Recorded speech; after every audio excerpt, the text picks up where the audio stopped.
Merhabalar sevgili terazi ve yükselen burcu terazi, ay burcu terazi olan ve stelyum terazilerde dinleyebilir arkadaşlar. Daha çok güneş ve yükselen ama. Hoş geldin sevgili terazi burcu. Umarım çok ama çok iyisindir. Bakalım önümüzdeki süreçlerde daha çok bu 2025 yılını kapsayan bir durum olacak arkadaşlar. Hayatına gelecek olan güzellikler nelerdir? Gelecek olan büyük zenginlik nedir? Bunları görmeye çalışacağız. İyiliklere odaklanacağız arkadaşlar. Zaten diğer yorumlarda dikkat edilmesi gereken şeyleri söylüyorum. Şimdi bakalım bu videoda kalbi gönlü temiz olan, ruhu temiz olan, temiz niyetlerde olan, tekamülünü iyi tamamlamaya çalışan bütün güzel kalpli arkadaşlarım için niyetimi alıyorum. Çok da fazla uzatmıyorum. Bir de abone değilsen lütfen abone olmayı unutma. Her zaman söylemiyorum arkadaşlar, biliyorsunuz. Özel açılımlarda söylüyorum ki senin de güzel niyetlerin, temiz enerjilerin buraya dahil olsun sevgili terazi burcu. Şimdi arkadaşlar bakalım. Son kez bir karıştıralım. Sevgili terazi burcu arkadaşımı, bekleyen büyük zenginlik nedir? Her anlamda gelecek olan güzelliklerden ve zenginliklerden bahsediyoruz arkadaşlar. Şimdi öncelikle burada yeni bir başlangıç var sevgili terazi burcu. Kartlarımızı açacağız ama önce şu ilk 3 etkiyi söylemek istiyorum arkadaşlar. Su şövalyesi, hava ası ve büyücü. Şimdi diyor ki sevgili terazi burcu, aynı anda 3 isteğin, aynı anda 3 dileğin, aynı anda 3 şeyi birden yapmak isteyebilirsin. Ve diyor ki sen şu an tamamıyla hedeflerine odaklısın, yeni bir yaşantıya odaklısın, yeni bir amacına odaklısın. Kartlar gözüküyor mu acaba? Yeni bir amaca odaklısın. Koyacak yerim yok, tripod kırıldı. Şu an görüntü nasıl bilmiyorum arkadaşlar. Yeni bir amaca odaklısın. Odaklanın söylediklerim arkadaşlar. Yeni bir amaca odaklısın. Diyor ki hedef odaklı olacaksın. Vizyonun çok daha genişliyor olacak ve bir genişleme, alanının genişlemesi, enerjinin genişlemesi, yapabilirlik kapasitenin ve potansiyelinin genişlemesinden bahsettim. Şimdi öncelikle bu aralar, bu birazcık daha yakın bir vadeden bahsediyor sevgili terazi burcu. Büyücü kartı bütün elementleri içinde barındırdığım bir süreç. Yani aslında onu da yapabilirim, bunu da yapabilirim, şuna da yeteneğim var, o yeteneğimi de kullanmalıyım, bu potansiyelimi de kullanmalıyım. Bu konuda öncelikle çok şanslı olacaksın. Yani yeteneklerini kullanma noktasında ve aynı zamanda tezahürden bahsediyor arkadaşlar. Düşündüklerini hayatına çekebilirsin. Söylediklerini hayatına çekebilirsin. Yaptıklarının karşılığını çok tatlı, çok keyifli bir şekilde alabilirsin. Ve diyor ki güç kazanma. Ben şunu gördüm arkadaşlar terazilerde. Hazırlıklı olmak da var ya burada. Gelebilecek olanları, yani kaderin sana gönderdiklerini çok iyi bir şekilde harmanlayabilme, değiştirebilme, dönüştürebilme gücüne sahip olacaksın diyor. Kimler için niyetimi aldığımı belirttim arkadaşlar, biliyorsunuz. Güç kazanma, güç ve burada yeni bir başlangıç, ilham gelecek hayatına. Hayatına ilham gelecek ve hayatınla ilgili yeni düzenlemeler yapacaksın. Aynı zamanda burada bir gözetim ve koruma altında olduğunu da gösteriyor. İletişim konularıyla alakalı da bazı değişimler söz konusu olacak. Şimdi büyücü kartı ve iletişim hava ası olduğu için, iletişim ası diyorum. Hava ası olduğu için özellikle insanlara karşı olan yaklaşımın, iletişimin, bu konularla alakalı bazı değişimler olacak. Bu da sana bereket getirecek. Bu da sana güzellik getirecek. Bu da sana bereket getirecek. Böyle bir toparlanma, derlenme, toparlanma. Ve burada şimdi çok böyle romantik, yani çiçekler arasında bir beyefendiyi görüyoruz arkadaşlar burada. Çok böyle romantik, çiçekler arasında, bahçeler arasında. Hanımefendi olarak da alabilirsiniz. Yani eril dişil, beni izleyen beyefendi, hanımefendi arkadaşlarım hiç fark etmez. Özellikle balık, akrep burçlarından güzel teklifler gelebilir. Tabii detayları göreceğiz arkadaşlar. Bir romantizm akacak hayatına. Teklifler, romantizm, bir dramatik, yani dramatize etmek değil de daha böyle bir romantikliğin hayatına akabileceği bir süreç olacak senin için. Şöyle bir bakalım, kartlarımızı karıştıralım. Hepsini seçelim ve bu şekilde yorumlara devam edelim. Bir de Rumi'den alacağız. Destek kartlarımız olacak arkadaşlar. Para kraliçesi. Bu çok güzel. Bu çok çok güzel. En sevdiğimiz kartlardan bir tanesi. Para kraliçesi. Şimdi bu ne demek? Ve para kralı. Oho, ne oldu böyle terazi burcu? İmparator, inanmıyorum. Bir dakika şöyle bakalım. Şimdi güzelliklere odaklandık ama bayağı güzel şeyler geldi arkadaşlar. Şimdi öncelikle sevgili Terazi burcu. Sözü geçen, ismi geçen bu ilişki hayatınız içinde olabilir arkadaşlar. Boğa, Başak, Oğlak. Boğa, Başak, Oğlak. Koç, Aslan, Yay, Balık, Akrep. Güneşi veya yükseleni. Bu burçlar olan, bu burçları baskınlıkla taşıyan burçları ek olarak söylüyorum. Çok istediğiniz için söylüyorum arkadaşlar. Bu burçlarla işbirliği yapma, bu burçlarla birlikte ilişki yaşama durumlarınız söz konusu olacak. Ve burada şimdi sevgili Terazi burcu bayağı bir toprak koktu ve ateş arkadaşlar. Toprak ve ateş üzerinden gidiyoruz açıkçası. Şimdi burada özellikle arkadaşlar tabi burada aylardan bahsetmeyeceğim. Direkt olarak hani zamandan bağımsız gelecek olan zenginliklere odaklandığımız için gelecek olan büyük zenginlik nedir dediğimde bayağı bir zenginlik aktı arkadaşlar ya. Toprak kraliçesi, toprak kralı yani para kraliçesi, para kralı, imparator.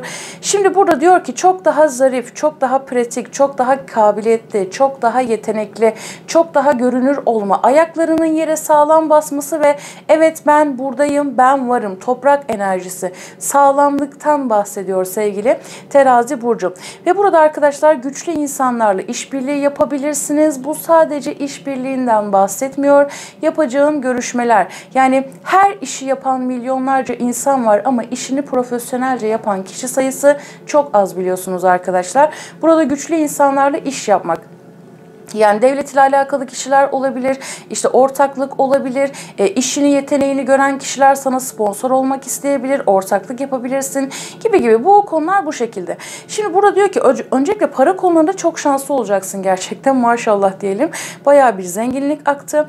Para konuları özellikle toprak etkili olan sevgili Terazi burcu arkadaşlarım, Koç burcu, Aslan burcu, Yay, Boğa, Başak, Oğlak bu burçlar ve Balık, Akrep bu burçlardan etki alan arkadaşlarım varsa siz ekstra bir şanslı olacaksınız. Şimdi burada çok daha bir refahlık geliyor hayatına. Cömertlik geliyor. Aynı zamanda cömertlik ve iyi niyet senin için çok önemli olacak. Sen iyilik yaptıkça, sen ürettikçe sistem sana veriyor olacak ve diyor ki hayatına cömert insanlar gelecek. Diktatör, seni bastırmak isteyenler değil de daha çok cömert insanlar. Ve burada ben senin imparatorda geldiği için arkadaşlar bir şeylerin başını çekebileceğini görüyorum. Bir şeylerin başını çekmek, iş kurmak, bir liderlik yapmak, bir şeyleri organize etmek, liderlik yapmak, yeni bir yapı kurmak, 4-4 olarak vurgularsak zaten imparator yine 4. Yeni bir şeyler inşa etmek. Yani bu bir evlenmek, sözlenmek, nişanlanmak olabilir. 4-4 vurgusundan gidiyorum. Yeni bir iş kurmak, hali hazırda yaptığın işi çok daha profesyonel bir hale gelmek. Pek çok işi yapabilme noktasında kendini yetenekli hissetmek ama toprak etkisi çok daha baskın olduğu için diyor ki yavaş ilerlemen lazım, sakin ilerlemen lazım. Evet burada seni gerçekten güçlü bir zenginliğe götürebilecek bir süreç içerisindesin. Fakat yavaş yavaş, sakin sakin, zerafetinden ödün vermeden, iletişim dilini de değiştirecek dedik ya. Pratik de olacaksın aynı zamanda. Pratik, olayları çözebilmeye, kavrayabilme yetin de çok yüksek olacak. En güzel zenginliklerden bir tanesi bence bu. Para zaten teferruat arkadaşlar. Yani insanda yetenek varsa, bilgi varsa, bir şey biterse yenisine başlayabilir. O çok önemli. Ve diyor ki bak kendine güvenin artacak. Ateş şövalyesi. Kendine olan güvenin artacak. Çok daha tutkulu, çok daha maceracı olacaksın. Bakalım bu çok güzel. Arkadaşlar bazılarınızın yurt dışından yabancı kişilerle işbirliği yapabilirsiniz. Bu aşk ilişkisi için de geçerli. Şimdi burada daha çok zenciler olduğu için yurt dışından yabancı birilerle işbirliği yapmak. Bakın özellikle yeteneklerini kullanan arkadaşlarım. Görüntü çok havada kalmış. Onu düzelttim arkadaşlar. Şimdi özellikle bir işin bir projen varsa bunun için sponsor da bulabilirsin. Yani krallar, kraliçeler havada uçuştu sende. Ve burada Soğumlusu aile içerisinde şimdi tam bir aile kartı olduğu için aile içerisinde mutluluk, bolluk, bereket, sevginin, anlayışın çok daha üst noktaya çıkması. Bu beni çok mutlu etti arkadaşlar. Neden biliyor musunuz? Bu hani yükselmiş ruhlar diyoruz ya, bilinç yükselmesi, yükselmek, frekans yükselmesi. Belirli bir noktadan sonra kavga, gürültü, curcuna bunlar hiç sana göre olmuyor. hiç sana göre olmuyor.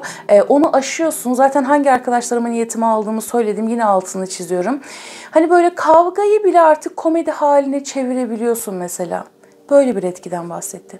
Aile içerisinde halledilmesi gereken konular varsa, çünkü burada aile birliği, sevgi, nimetler, aile ile ilgili gelişebilecek güzel etkiler, aile içi mutluluk, su olması çok güzel. Tam bir keyif kartı diyebilirim arkadaşlar. Şimdi şöyle bir karıştıralım bakalım. Fakat şimdi bakın, destenin altında dönüşüm kartı gelmiş. Bu birazcık sevgili terazi burcu. Senden kaynaklı olmasa bile kule kartı. Senden kaynaklı olmasa bile etrafında bazı kavgalar oluşabilir. Yani bu oturduğu mahallede olabilir, semtte olabilir, ülkede olabilir. Kavga, gürültü, böyle bir şeyler, çok güçlü bir değişim var. Güçlü bir değişim, güçlü bir, büyük bir değişim ve büyük bir özgürlük var. Peki bakalım şöyle bir. Diğer kartları da çok merak ediyorum. Nasıl eşlik edecek? Geceleri uykusuzluk yaşayan sevgili terazi burcu arkadaşlarım var ve arkadaşlar burada bakın yıldız kartı. Şimdi hava dokuzlusu ve hava üçlüsü. Bazı ihanetler ile karşılaşmışsın ve önümüzdeki üçlü ve dokuzlu vadeler gün hafta olarak ama aya kadar gitmiyor arkadaşlar. Bazı ihanetler, yüzleşmeler, kalp kırgınlıkları, aldatılma, kandırılma. Fakat yıldız kartı geldiği için ben bunu daha çok geçmişe olarak alıyorum. Hani bu dönemlerde önümüzdeki 9 gün, 9 hafta, 3 gün, 3 haftalık süre içerisinde yine birazcık seni uykusuz bırakan, hayal kırıklıkları, aldanma, aldatılma, bu tarz etkilerle karşılaşabilirsin ama bunlar sana gerçekten büyük bir öğreti sağlıyor olacak. Ve yıldız kartı, imparator kartının da altına düştü. Yani burada gerçekten güçlenmek var. Fakat şunu söylemek istiyorum. Eksiklerin varsa bunları tamamla. Özellikle kariyer hayatınla ilgili. Ne kadar eksiklerin varsa bunları tamamla sevgili terazi burcu. Burayı lütfen çok iyi anlayın arkadaşlar. Tekrar etmek istemiyorum. Bazen tekrar ediyorum ki çünkü bazı arkadaşlarım ya hızlandırarak izliyor ya da atlayarak. Tane tane izleyin arkadaşlar. Tekrar etmeyeceğim. Bu etkiyi anlattım. Ve burada yıldız kartı diyor ki bak, doyuma ulaş. Evet, yıldız kartı başlı başına, yani imparatorla da birlikte geldiği için tanınmak, ünlenmek, isim yapmak, kendi işinde, mesleğinde güçlü insanlarla işbirliği yapmak, başlattığın etkilerden güzel etkiler almak. Okey, tamam. Burada doyuma da ulaşacaksın. İnancın da çok yüksek olacak. İlham gelecek her şeyden önce, yani yıldız kartı ilham gelecek. Kova burcunda kartıdır aynı zamanda. Sen bilgini akıttıkça, öğrenmeye açık oldukça, sen verdikçe evren sana verecek. Evren sana verecek, sen onu yansıtacaksın. Hani şey deriz ya, bakın bazılarımız doğuştan yeteneklidir. Hepimizin bir yeteneği vardır. Hepimizin, birimiz çok güzel yemek yapar, birimiz çok iyi resim yapar, birimiz çok iyi matematik konusunda çok başarılıdır, birimiz çok iyi şarkı söyler, birimiz çok iyi söz yazar, birimiz çok iyi, anlatabiliyor muyum? Birimiz çok iyi örgü örer. Hepimizin eğitim, evet eğitim çok şarttır ama hepimizin bir de yeteneği vardır ya, has yetenek gibi. Şimdi burada ortaya dökmek, potansiyelini, yeteneğini güçlenmek, yıldız olmak, enerjinin yükselmesi. Burada gerçekten güçlü. Yani bazı terazi burcu arkadaşlarım gerçekten imparator kartı, yıldız kartı. Birileri size öncülük edebilir arkadaşlar. Öncülük edebilir ve burada gerçekten bir tanınma etkisi karşınıza çıkabilir ve su dokuzlusu. Yani burada bir hayalin gerçekleşmesi var ve aileni de ilgilendirebilecek güzel bir gelişme. Ama burada bak, bir sorundan da kurtuluyorsun aynı zamanda. Geceleri seni uykusuz bırakan, korkutan, kaygı, endişe, kalbini kıran, üzen, yoran. Şimdi tam bunların üzerinde toprak kraliçesi ve toprak kralı olduğu için bazılarınız da kariyer ve para konularıyla ilgili geldi bu arkadaşlar. Ama bu durumu toparlayacaksın. Toparlayacaksın. Ve su dokuzlusu, bir dileğinin, bir hayalinin gerçekleşmesi terazi burcu. Düşlerin gerçekleşmesi, mutlu olmak. Bir de en başta söylediğim bir şey vardı ya arkadaşlar, tezahür. Söylediğine, dilediğine, dile getirdiklerine dikkat et. Sevgili terazi burcu, bir kart daha alalım ve diğer kartlara geçelim arkadaşlar. Hemen şu ve güneş kartı geldi sonrasında. Bakın özellikle yaz ayları çok daha keyifli olabilir arkadaşlar sizin için. Güneş kartı. Eril faktörlerden destek alacaksınız. Eril tarafı yüksek, eril enerjilerden. Tabii bu hanımefendi de olabilir, beyefendi de, hiç fark etmez. Yönetebilen, işine sahip olabilen, akıllı, kültürlü, ayakları yere sağlam basan kişilerden de destekler alacaksın. Güneş kartı takdir görmek, başarı elde etmek, çok daha şevkli olmak, hayat enerjinin yükselmesiyle ilgili çok güzel etkiden bahsetti. Evet, güç. Peki burada şöyle bir bakalım arkadaşlar. Peki Rumi'den gelecek olan mesajlar nedir diyelim bakalım. Değneklerin yedilisi arkadaşlar diyor ki aşk parlaklığı ejderhaları bile ürküten bir zümrüt gibidir. Ne yaparsan yap aşkla yap. Aşk, sevgi, merkez senin için çok önemli olacak. Yani burada aşk derken işte karşı tarafa duyulan aşk değil, maneviyatın güçlenmesi. Hayata güvenmek, sisteme güvenmek, akışa güvenmek. Sevgili Terazi burcu. Bunlardan bahsetti arkadaşlar. Yani içinden bir ejderha çıkacak. Peki şöyle bir bakalım. Azize, şimdi bu aralar hislerin çok kuvvetli olacak sevgili Terazi burcu. Spiritüel alanlara da çok fazla, daha çok bir ilgin akabilir. Doğru taraflara, tabii bunu yanlış kullanan insanlara da, yani o taraflara değil de. Şimdi burada bir gizem, yani bir şeyleri çok gizemli yapacaksın aynı zamanda. Kendinle ilgili keşfedemediğin bir şeyleri keşfetmek, kimseye söylemeden bir iş yürütmek, bir proje yürütme noktasında da başarılı olacaksın. Ve burada bazı gizemler, bazı ayrıntılar, bunları keşfetmek. Ve diyor ki gizemler anlatılmaz, yalnızca bilenler bilir. Hani şey deriz ya, kalben biliyorum, kalben hissediyorum. Arkadaşlar, peki bir kart daha alalım burada.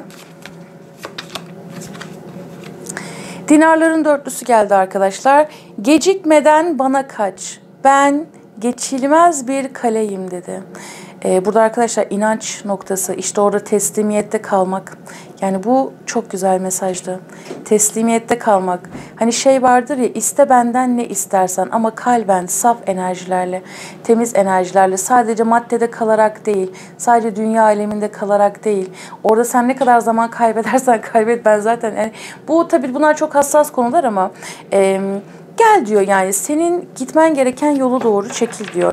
Bir kart daha alacağım ama burada da yine destenin altında, ona bakmayalım. Bir kart daha alalım. Bakalım ne gelecek. Ve değneklerin sekizlisi en sevdiğim kartlardan bir tanesi arkadaşlar. Ve diyor ki Allah bir ok misali, uçan rüzgar gibidir. Hani burada bir şeylerin hızla düzelmesinden bahsediyor Terazi burcu. Ama her şeyden önce saf niyet, temiz niyet. O dengeyi iyice sağlayabilmek, o hassasiyeti iyice koruyabilmek çok çok önemli. Genelde kendimizde olan eksikleri göremeyiz ama maalesef öyle değil arkadaşlar. Allah bir ok misali, uçan bir rüzgar gibidir dedi. Yani burada bir yardım söz konusu, bir şeylerin hızlanması. Hani böyle tam bittim dediğin anda bir şeyler yeniden yeşerir ya, öyle bir etkiden de bahsetti diyebiliriz. Bir de melek kartı alalım. Abone olmayı unutmayın arkadaşlar. Bu videoyu kimlere niyet aldığımı söyledim. Her zaman yapmıyorum. Abone olmayı unutmayın lütfen. Bunu söyleme gereği de duymuyorum ama bu bir insani bir şeydir. Yani hani sen nasıl yaptığın bir şeyin karşılığını istiyorsun, İşte karşı taraf da öyle. Sen istiyorsa o zaman karşı tarafa da vereceksin. Şimdi coşkuyla atla dedi sevgili Terazi burcu. Bu benim için geçerli değil, herkes için geçerli, her iş için geçerli. Coşkuyla atla, gerisi gelecek dedi. Bakalım bir diğer karta bakalım. Dünyana ışık ver diyor. Bakın hep sevgiden, saf sevgiden bahsetmiştik. Etrafındaki her şeye ve herkese ışık ver. Bil ki o ışık senin dünyana da yansıyacak diyor. Destenin altında da bereket kartı geldi arkadaşlar. Evren sana sevgisini ve tüm bereketini sunuyor. Kollarını aç ve al diyor sevgili Terazi burcu. Tabii bunları görebilmek de çok çok önemli. Her şey birbiriyle bir bütün. Hepimiz birbirimizle bir bütünüz arkadaşlar. Yani biz zaten tam olsaydık burada çok fazla mücadele vermezdik açıkçası. Peki bakalım şöyle bir karıştıralım. Bolluk arkadaşlar, bakın hep bereketlerden, bereket ve bolluk. İlk gelen karta bakar mısınız? Bolluk kartı yani geliyor sevgili terazi burcu, bolluk. Evrenden bolluk ve bereket almaya açık ol. Bakın aynı mesaj meleklerden, melek mesajlarından gelen kartla diğer desteden gelen kart. Evrenden bolluk ve bereket almaya açık olun dedi. Peki şöyle bir bakalım ne gelecek diyelim.